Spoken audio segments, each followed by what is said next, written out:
O homem não vive somente de pão, mas de toda palavra da boca de Deus.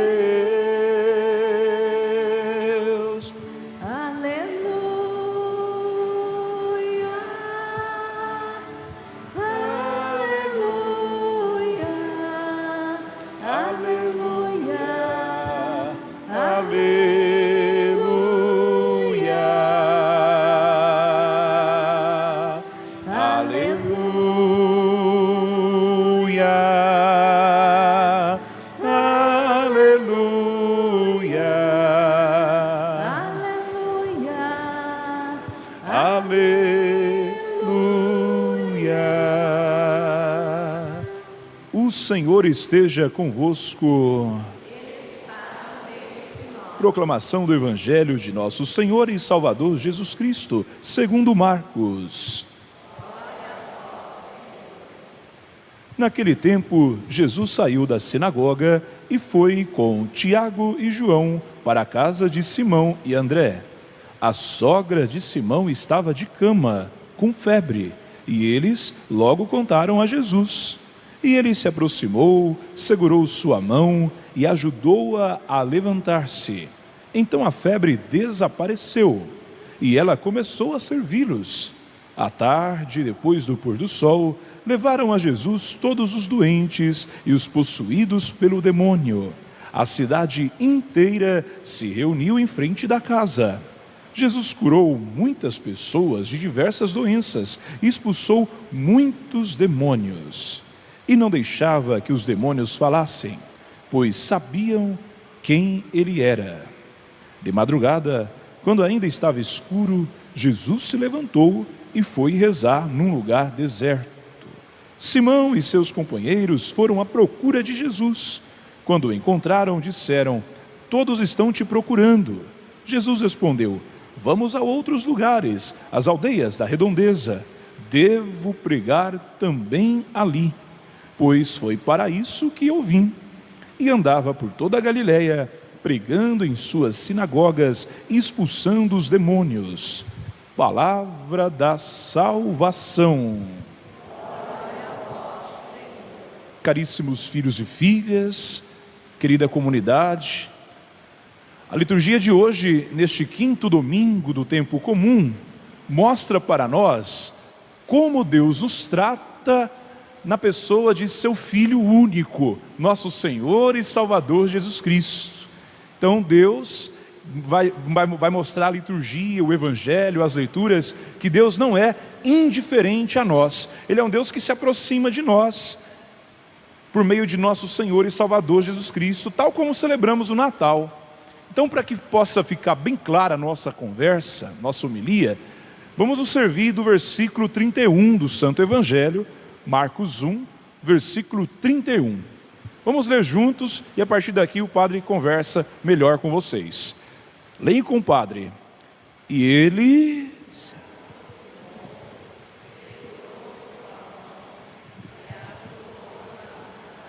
Muito bem, Jesus estava aqui na casa de Simão e André. Ele havia saído da sinagoga, já mostrando o Evangelho aqui, a igreja em saída. Jesus que sai da igreja. Na sinagoga era um lugar de encontro com a palavra de Deus, e Jesus aqui ele sai da sinagoga, juntamente com os discípulos, Tiago e João, e se dirige para a casa de Simão, dos irmãos Simão e André. Chegando lá, havia alguém necessitado. A sogra de Simão estava enferma, estava com febre, estava acamada. Então veja aqui como que Deus nos trata, assim como Jesus tratou com aquela mulher. Ele se aproximou, segurou sua mão e ajudou a levantar-se. Assim é o próprio Deus. Nós celebramos o Natal do Senhor, a encarnação do Deus conosco, Emanuel, Shekinah. Deus habitou a sua tenda entre nós. Deus desceu do céu e veio também visitar a nossa casa, visitar a nossa humanidade. É Ele que veio tocar cada um de nós, é Ele que nos toca, é Ele que nos sustenta pela mão na caminhada, é Ele que nos põe de pé, é Ele que caminha conosco e está no meio de nós. Ou seja, assim é Deus, assim é como Deus nos trata. E nós somos convidados a olharmos para as atitudes de Jesus, a atitude do próprio Deus, e também fazermos assim com os nossos semelhantes. Tal como Deus nos trata, devemos tratar também o próximo.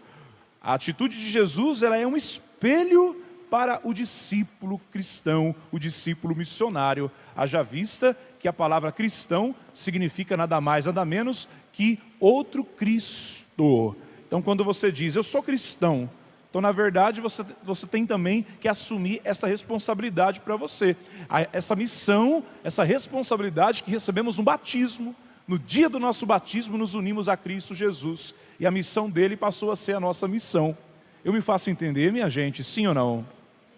Daí que 3 verbos, 3 palavrinhas aqui, vão resumir a vida e a missão de Jesus, que nós podemos encontrar no Evangelho de hoje, de São Marcos, no capítulo 1, versículo de 29 a 39. Então presta atenção, porque aí nós podemos assumir para a nossa vida também. Fica bem fácil, né? Um resuminho aqui. 3 palavras que estavam presentes na vida de Jesus, 3 atitudes de Jesus, que devem ser também as nossas atitudes. Amém, minha gente?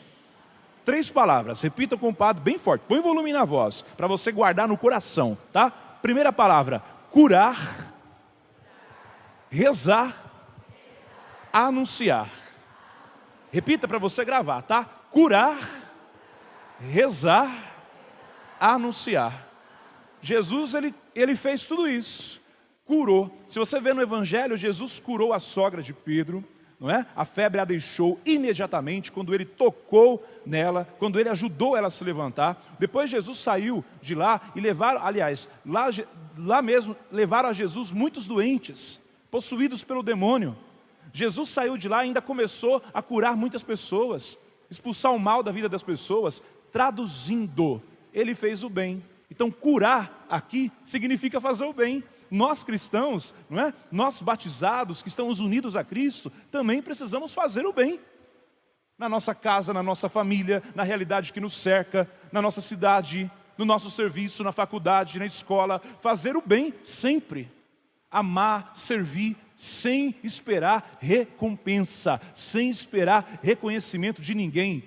Servir tão somente, gente, fazer o bem.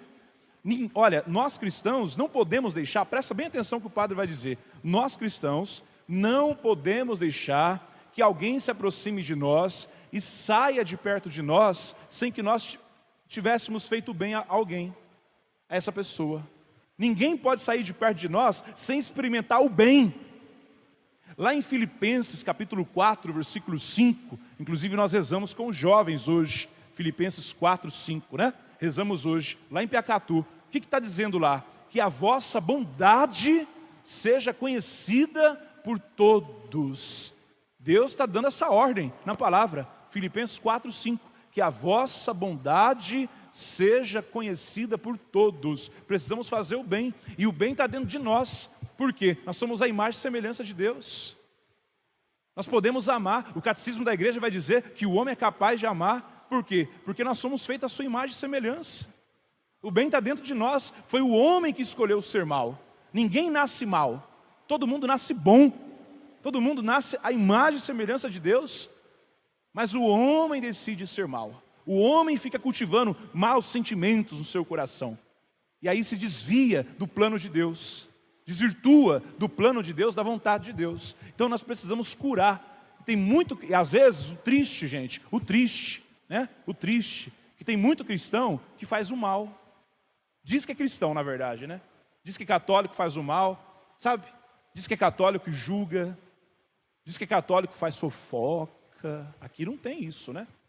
Gente fofoqueira não pode falar mal do outro, não pode. Não ajuda, não faz ninguém, não faz caridade. Como é que faz? Precisamos fazer o bem. Amém, minha gente? A palavra de Deus, os 4 evangelhos, os 4, vai dizer que por onde Jesus passava, ele fazia o bem. Então que nós possamos também assumir essa cura, né? Curar as pessoas em nossa volta, uma vez tocados por Jesus. Termina de ler o versículo 31. Como fez a sogra de Pedro, a atitude dela também serve-nos de exemplo. Olha lá. Então a febre. Olha que bonito isso, gente. Alguém que recebe o bem vai retribuir com o bem. Uma pessoa que é tocada verdadeiramente por Jesus, ela vai se colocar à disposição do outro, à disposição da igreja, ela vai ser dizimista, ela vai entrar numa pastoral, ela vai perguntar para o padre, o que eu preciso de ajudar na igreja? Uma pessoa que foi tocada de verdade, ela não vai ficar de braços cruzados mais, ela vai se colocar à disposição, ela vai querer fazer o bem, ela vai querer fazer algo. Quem foi tocado de verdade, vai deixar de ser egoísta, entende? Então é sobre isso, curar, né? Traduzindo, fazer o bem. Amém, gente? Segunda atitude que tinha em Jesus e tem que ser nossa também, rezar. O que vai dizer aqui o Evangelho? Você tem o Evangelho aí, versículo 35, leia aí, compadre. De madrugada,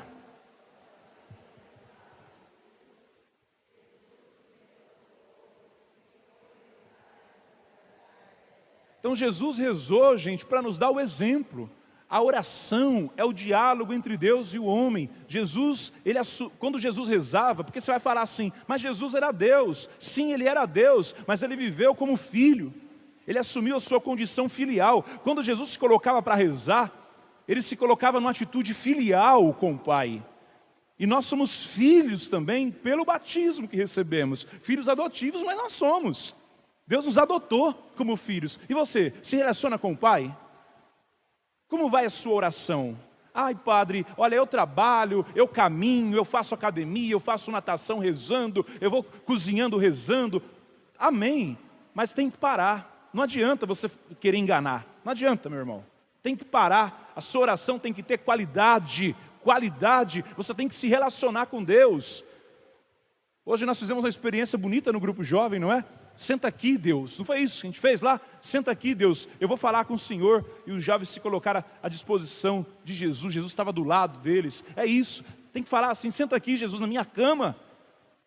Conta suas preocupações para Ele. Apresenta suas preocupações, suas angústias, suas alegrias. Fale com Deus como quem fala a um amigo. É preciso rezar, gente. Tem muita gente que fraqueja. Tem muita gente que cai na caminhada. Até se perde a vocação porque não reza. O padre que não reza, ele perde a batina. Não é a mulher que vai roubar a batina do padre, não. É o padre que não reza. Sem vergonha, não reza. Não é a mulher que toma marido do outro, da outra, não. Não é o homem que... Não, é porque não reza. O homem não reza, a mulher não reza. Tem que rezar para sustentar a vocação, gente. A gente precisa rezar muito. Estamos em tempos difíceis. Sabe, falar com Deus, a oração nos sustenta. Eu não sei, você reza. Como é que você reza? Ai de mim se eu não rezar. São Paulo vai falar, ai de mim se eu não pregar. A gente precisa rezar para sustentar os dias maus. Os dias maus, a gente não aguenta. E aqui, na minha conversa aqui, eu já vou pular para a primeira leitura. Primeira leitura do livro de Jó. Jó, ele viveu dias maus. Ele recebeu doença, enfermidade. Ele viveu tribulações na vida dele, com a família dele. E aí os amigos dele questionaram ele. Falaram assim, cadê o seu Deus? Cadê o seu Deus? O que ele vai dizer na primeira leitura? Porque questionaram, seu Deus abandonou você. Ele vai dizer, não, o sofrimento faz parte desta vida. A vida do homem é um sofrimento. O sofrimento faz parte. Não é Deus que manda o sofrimento. E outra, ele vai dizer aqui, não é? A vida, lembra que a minha vida é apenas um sopro. A vida é breve. Ela é breve e marcada de sofrimento. O que nós temos que fazer com o sofrimento? Apresentar a Deus, rezar. Onde está Deus? Onde está Deus? Está nos olhos de quem chora, nos olhos do pobre, nos olhos da criança abandonada, nos olhos do enfermo. Está nos olhos de quem espera. Onde está Deus? Está na voz de quem clama. Onde estava Deus na cruz? Estava na cruz. Estava lá com o Filho. Na hora da dor, da tribulação, temos que rezar, gente. Rezar sempre. Confiar, como Jó. Amém? Curar, repita, compadre. Curar, rezar e terminando a nossa conversa, no final do Evangelho, vão chamar Jesus lá. E Jesus fala assim, vamos para outro caminho. Vamos para outro lugar, porque eu devo pregar ali também. Ou seja, é missão. Anunciar é missão da igreja. Nós estamos anunciando o Evangelho. A nossa comunidade, ela faz Jesus ser conhecido aqui em Santópolis. As pessoas conhecem o Evangelho.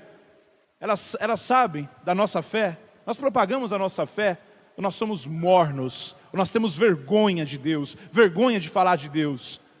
Como que você se porta? Você anuncia a palavra com seus lábios, com seu testemunho. Olha que bonito, gente. São Paulo, na segunda leitura, vai dizer sobre isso. São Paulo teve um encontro profundo com Deus, que mudou sua vida. E ele vai dizer assim: eu assumo por vocação o anúncio do Evangelho. Ai de mim se eu não evangelizar. Por isso que São Paulo vai dizer aqui na primeira leitura: tornei-me tudo para todos. Inclusive, é o lema da minha ordenação sacerdotal, né? Então, lá em 2019, eu escolhi justamente 2018, 18. Eu escolhi exatamente esse lema de São Paulo, 1 Coríntios 9, 22, aqui na leitura de hoje. Não é? Tornei-me tudo para todos, me fiz servo de todos. Esta é a missão do cristão. Então vamos rezar hoje, nessa missa, para que nós possamos experimentar o toque de Deus, como a sogra de Simão Pedro. E olha, terminando aqui, principalmente nós católicos experimentamos o toque de Deus nos sacramentos que celebramos. Na confissão, na Eucaristia, toda a Eucaristia Deus vem nos tocar, Deus toca a terra, Deus toca cada altar que se encerra a Eucaristia, cada altar que se celebra a Eucaristia, Deus está tocando. É o mesmo Jesus que tocou aquela mulher, é o mesmo Jesus que a hemorroíça tocou na orla dele, do manto dele, é o mesmo Jesus que curou na Samaria, em Belém, na Judéia, é o mesmo Jesus que está no altar. Então que nós possamos permitir ser tocados também. Quando nós comungamos o corpo e sangue do Senhor, o sangue dele corre na nossa veia. O sangue dele se mistura no nosso, gente. É corpo, é sangue, é o toque de Deus. Deixa Deus te tocar. Seja a boca de Deus para quem está do seu lado e fala isso. Deixa Deus te tocar, para que você possa tocar as pessoas. Amém, minha gente? Vamos permitir Deus nos tocar, para que nós possamos tocar as pessoas com bem, fazendo o bem como Jesus. Essa é a nossa missão, essa é a missão da igreja. Louvado seja nosso Senhor Jesus Cristo. Ave Maria, cheia de graça, o Senhor é convosco.